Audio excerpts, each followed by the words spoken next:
Well, hey fans, welcome back to the JanuScary special, and today we're talking about 28 years later, the Bone Temple. So 28 years later, The Bone Temple is a post-apocalyptic horror film directed by Nia DaCosta, starring Ralph Fiennes, Jack O'Connell, Alfie Williams, Erin Kellyman, and many other names. This is a direct sequel to 28 years later, and it picks up a very short amount of time later. You got Spike. He was saved by this group led by Jack O'Connell's character, Sir Lord Jimmy Crystal. That's what he goes by. The whole group is called the Jimmies. So he is with them, and they have like this way to join the group. You have to kill another member. So Spike unfortunately does kill another member by accident and joins the group. And it turns out this group is just a bunch of Satanists, and they are traveling, giving people retribution. And of course, they go back and meet Dr. Kelson, who they believe is Satan. And then the whole story kind of revolves around that.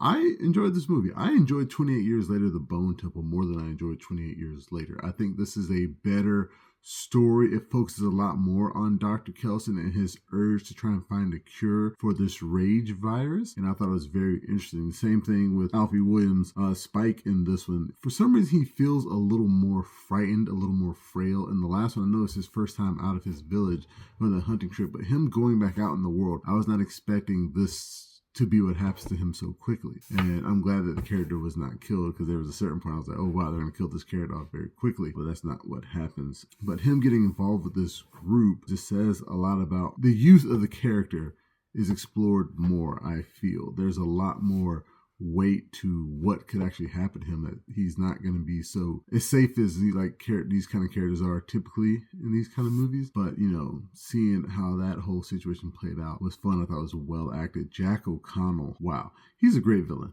Like, he was a great villain in Sinners. He's a great villain in this, and I really enjoy. He's funny too, which is part of he has charisma. He embodies the best things about a villainous character. Like, you kind of like him, but you kind of hate him at the same time. And I think it's going to go well for him. He was almost Clayface, apparently, in the new Clayface movie that's coming out. And I kind of wish he had gotten the role, because I think he has the chops. And I want to see what he does next. He's now on my list of actors to watch. And while I don't necessarily want him to continue to play villains, I think he plays that role well. So we'll see what his next major role is. Erin Kellyman. I've been watching Erin Kellyman since she was a young actress, and she is great in this one. She plays another one of the Jimmies, and the interesting thing about the Jimmies, in this post-apocalyptic world, I think they were all children when the rage virus, the second time it broke out and pretty much took over England. How are they so skilled at combat? These guys are really like ninjas, and they're good at using knives, and they're good at killing people, and good at torture and all this stuff.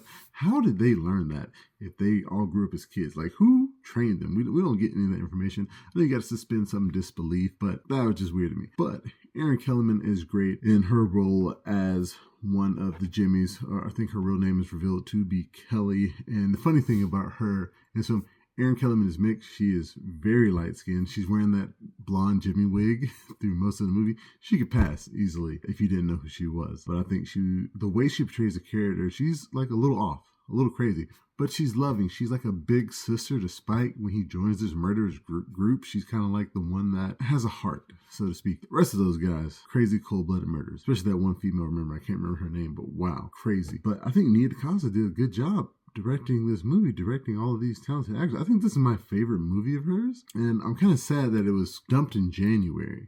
This is a movie that should have been released to get the maximum amount of people in the theater, because I don't think it's R-rated. I have to double check, but if not in the summer, then definitely in the fall, September going into October. I think that would have been a great release date for this movie, because the way Nia DaCosta handles the visuals and the sound, it all worked together well.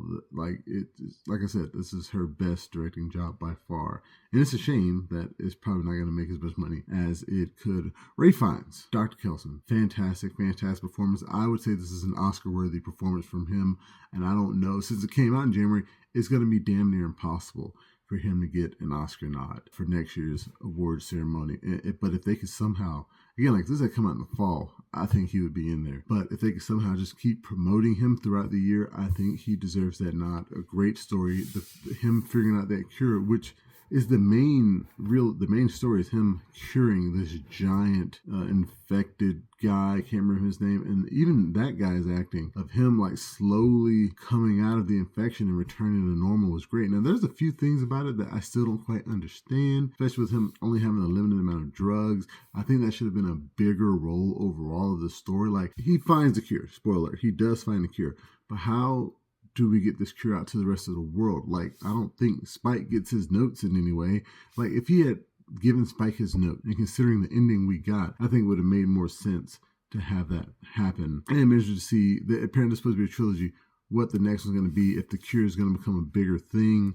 Are they going to find his notes? We'll see. Overall, as a movie, as a duology, 28 years later and 28 years later, The Bone Temple, I feel like this should have been one movie. This easily could have been condensed into one good movie. Instead, you get kind of an okay movie and a better movie, but I don't know if we really needed Spike's full story, and then you basically get like the second half with Jimmy. Like, Jimmy's in the beginning of the first movie, but then he's not in it again until the end, and he's in most of this movie. And I really feel like this somehow could have been condensed into one movie.